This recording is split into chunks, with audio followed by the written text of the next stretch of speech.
Recently, the executive summary of two comprehensive cattle industry surveys illuminated the value chain bolstered by Angus genetics. The American Angus Association said this survey will help guide the breed into the future.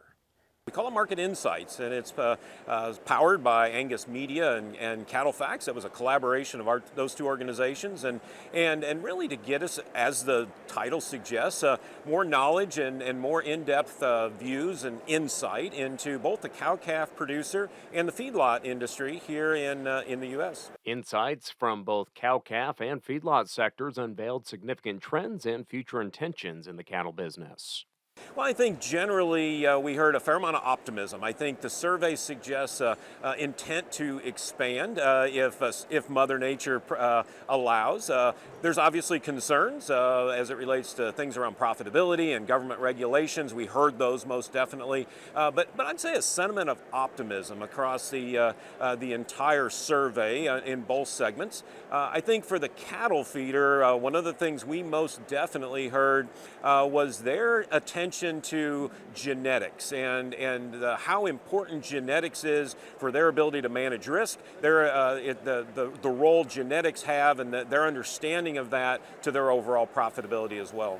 When making purchasing decisions, 37% of feeders said they prioritize hide color, 35% breed composition, 11% focus on sires, and nearly 9% prioritize genetic merit predictors.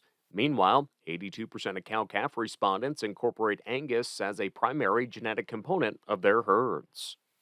You know, one of the things we definitely saw from a cow-calf standpoint was the impact that Angus genetics have in their cow herd and both their bull battery, and so we take their information. Our priority is really the profitability of that commercial cow-calf producer. And we know how important Angus genetics are to that profitability, and so it's we really take that insight. It's very valuable to us, and it'll really help us make decisions to further their profitability down the road.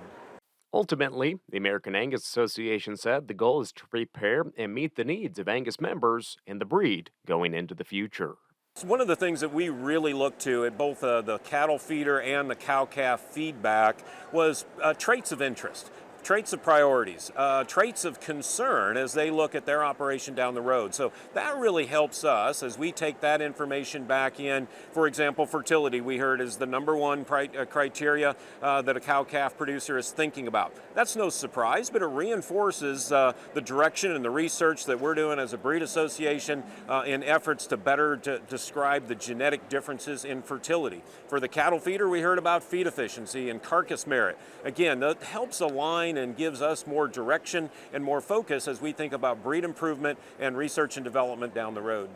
As for transitioning operations to the next generation, the study showed that only 36% of cow-calf producers and 38% of feed yard owners surveyed had written succession plans in place. To read the entire industry insights, visit westernagnetwork.com.